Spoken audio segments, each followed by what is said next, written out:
Can you believe it? New positional player movement is about to hit the game. At the end of round 6, potentially 30 plus players will be added an additional positional status, and some big changes could come to AFL Fantasy SuperCoach and Dream Team for 2024. Hey, it's MJ from the Coaches Panel. I hope you're well and tuning in on this video as we talk possible DPPs that will come into the game. There's a couple of clarifiers, but before we get to showing you who's a chance, who's no chance, and talk you through the thresholds, a massive shout out to Jaden Popowski. He has done a power of work for a number of fantasy content creators this preseason and season proper. He's given us some great work to look at through these player names that I think are going to get a dual position heading into round 7. So what do we need to know about these DPPs? Who's missing and what are the qualifiers? Well, it's really, really simple. You have to play 35% using champion data tracking in an additional position to what you're currently listed. So if you're already got DPP, you can't have a positional out and in. No, that is locked in. It's rather single position players wanting to and able to pick up a secondary spot, then you can hit. So 35% is the percentage threshold, and you've got to have played a minimum of 3 games. If you played 3 games and you've hit 35% or greater, you're a red hot chance. And this is the easiest, politely, time to pick up DPP because there's only a category of 6 games to consider, not at the end of round or heading into round 12 or heading into round 18 when the next DPPs land. Well, it's in totality of the season, not just in that 6-game block. So this is the one where we could see some of the biggest changes to the game coming in. And my, oh my, we could see some big names really add some change to our classic and draft leagues. Before we look at who's going to get it, let me tell you who's not getting it. There are some names that have been floated around the community saying, oh, they're going to get it, Jason Horne-Francis. I say it's not happening. If he plays 100% forward this week, look, it is a chance, but politely, they're not going to do that. So I'm saying he's ruled out. Jordan Dawson has fallen out of favor in this midfield mix, but it's not at the same level that it's going to see him pick up forward status drastically. Yes, he's still not as high CBA player as he was over the past few years. Even if he plays 100% forward this week, which is not happening, I don't think he's hit that percentage threshold. You take out Matt Crouch, it's not happening. Petrarca, Bontempelli, Butters. I know we'd love to see these guys in our forward lines, and historically we have had them at times over their careers as dual position players and mid forwards, but it's not happening.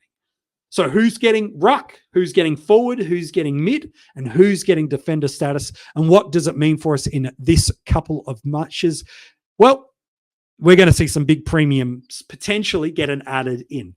No shocks as far as I'm concerned that will get defensive status. Being led by Nick Martin, a lot of people picked him as a value option in our midfield, that even if he didn't get defensive status, we thought there was enough fat on the bone that he'd be a good scorer for us. But politely, after a slow start in SuperCoach, he's shown over the past couple of weeks just how good his scoring can be.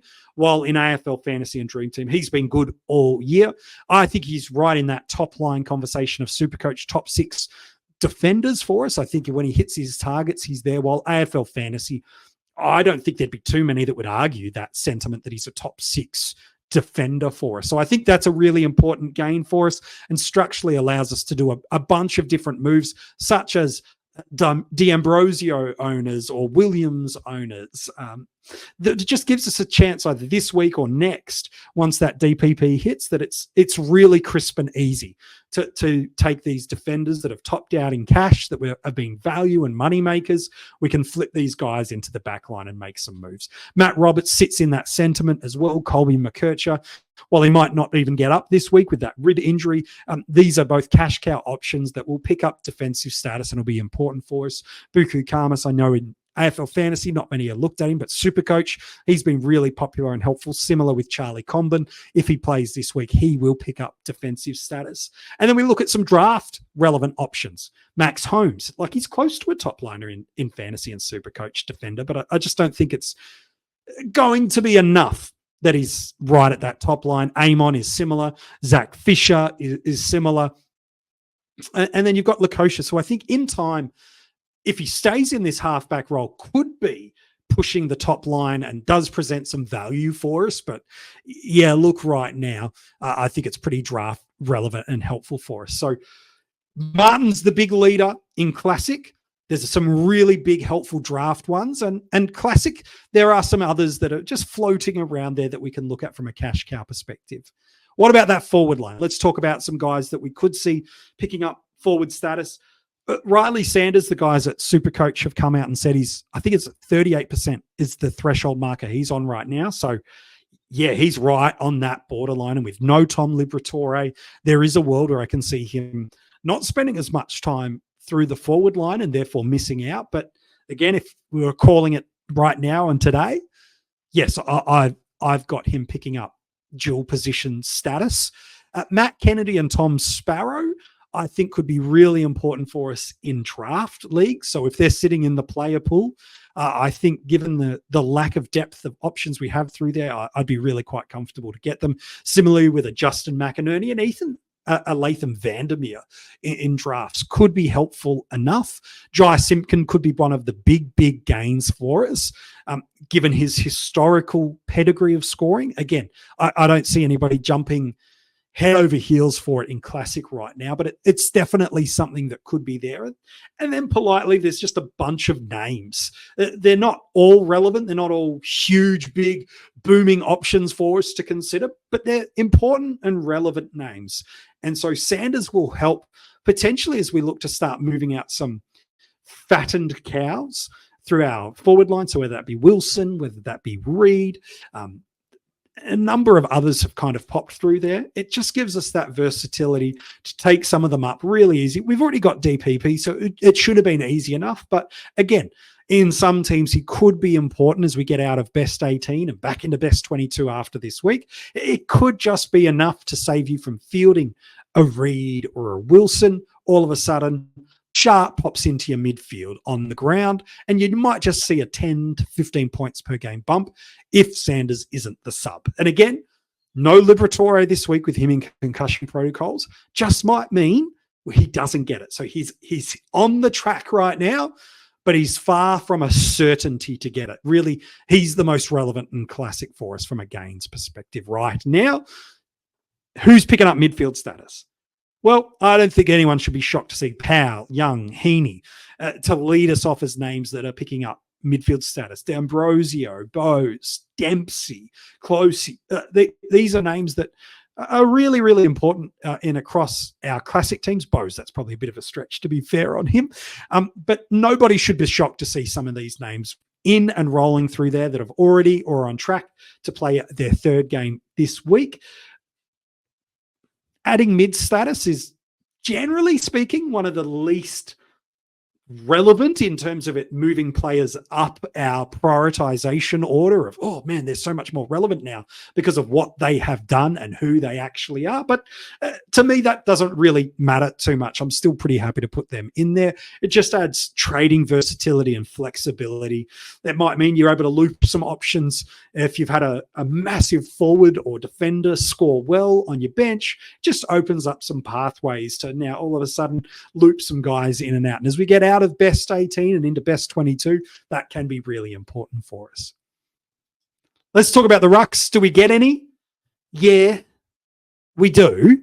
We get one, Sam Darcy.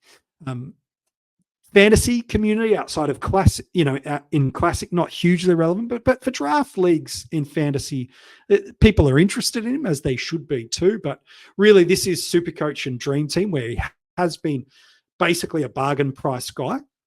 This is super important for us. Again, not just to potentially open up a loophole.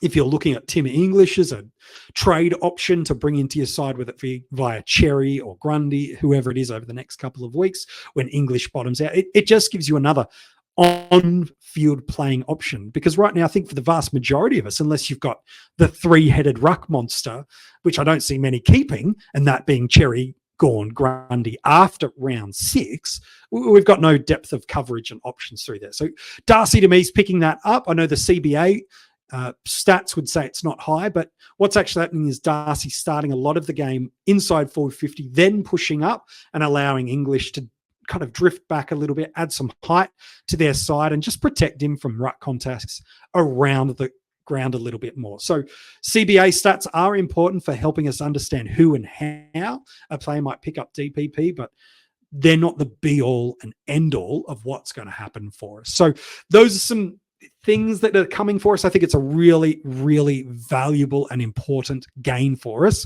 the addition of ruck status for Sam Darcy. It's going to help us a lot over the next 6 weeks. But do you agree or disagree on my take on who is picking up DPP? You can comment below in this video. Tell me who you think is an absolute lock to pick DPP. And if I got them, has Jaden, with some of the stats that he's provided for us and names that he's identified, is he on the money? Let us know. Is there someone you think's going to get DPP that we've missed? Comment below and let us know. And if you haven't already done so, make sure you subscribe to the channel, turn the notification bell click on so that as soon as a video drops, you are notified straight away. Still plenty of videos coming for you in the rest of this week. We've got the AFL Fantasy Strategy Roundtable as well as the SuperCoach one. We're talking downgrades. We're talking trade targets. We're talking best 18 and maximizations, captaincy, and a ton of stuff. Those videos are going to drop over the next couple of weeks. When does these DPPs all hit the game? Well, once lockout lifts at the end of this round, they will be added into the game and you'll be able to start maximizing those players either as trade-in targets or in-squad movements at the end of round 6, heading into round 7.